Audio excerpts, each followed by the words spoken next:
करिश्मा कपूर के ex husband Sanjay Kapoor की death के बाद उनके 30,000 करोड़ की प्रॉपर्टी को लेकर विवाद छिड़ गया है। आपको बता दें कि काफी समय से अलग अलग अंदाजे लगाए जा रहे हैं कि आखिर उनकी 30,000 करोड़ की प्रॉपर्टी का और इस बड़े एम्पायर का असली मालिकाना हक किसको मिलेगा। इसी बीच उनकी मां ने एक ऐसा खुलासा कर दिया है जिसको जानकर और सुनकर सभी काफी शॉक हो गए।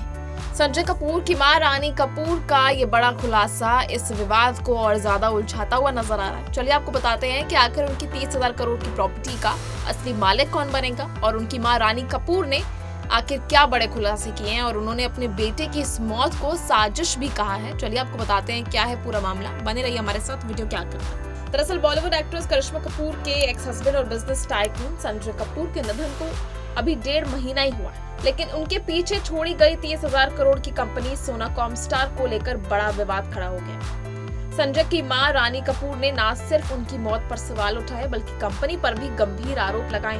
उन्होंने साफ कहा कि बेटे के गुजरने के तुरंत बाद उनसे कागजों पर जबरदस्ती साइन करवाए गए और अब कंपनी से उन्हें दूरी बनाई जा रही है। संजय कपूर के निधन के कुछ हफ्तों बाद उनकी मां रानी कपूर ने भारतीय प्रतिभूति और विनिमय बोर्ड यानी SEBI और सोना कॉमस्टार को एक लेटर लिखा। इस लेटर में उन्होंने आरोप लगाया कि उन्हें कंपनी के असली दस्तावेज पढ़ने का मौका ही नहीं मिला और शोक की हालत में उनसे जबरदस्ती साइन करवाए।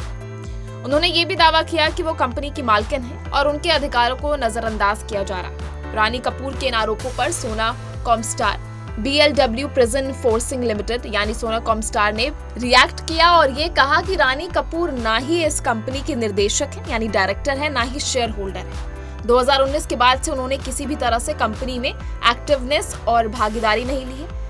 कंपनी ने साफ किया कि वार्षिक आम बैठक जो कि AGM होता है उस समय और नियमों के तहत ही आयोजित की गई थी और कंपनी ने ये भी कहा कि रानी कपूर से किसी भी कागज पर साइन ही नहीं लिए गए और ना ही किसी प्रकार की जबरदस्ती की गई, क्योंकि कंपनी के मुताबिक AGM को लेकर उन्हें रानी कपूर का एक ईमेल जरूर मिला था जिसमें उन्होंने बैठक स्थगित करने की अपील की थी, लेकिन कानूनी सलाह के बाद बैठक तय समय पर आयोजित की गई और हुई भी।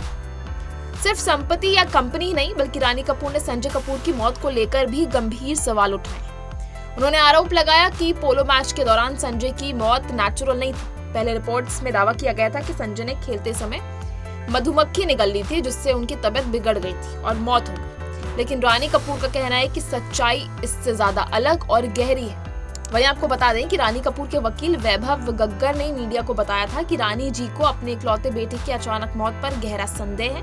उन्होंने कंपनी से जुड़ी सारी एक्टिविटीज पर भी आपत्ति जताई है और शोक की इस घड़ी में उनसे जबरदस्ती साइन कराए और उन्हें किसी भी प्रकार की जानकारी नहीं दी। अब रानी कपूर ने कंपनी के शेयर होल्डर्स को एक लेटर लिखा कि AGM पर आपत्ति जताई कि कैसे उन्होंने कोई बैठक उनके बिना बुला ली और संजय कपूर की मौत को भी काफी ज्यादा डाउटफुल बताया। उन्होंने सवाल उठाया कि ऐसे गंभीर माहौल में आप कैसे कोई बैठक बुला सकते हैं उनके बिना। सिर्फ इतना ही नहीं, रानी कपूर का ये भी कहना है कि उन्हें कंपनी के एग्जैक्ट ओरिजिनल पेपर्स तक पहुंचाया ही नहीं गया, ना ही किसी भी तरह से ऑफिशियल जानकारी दी।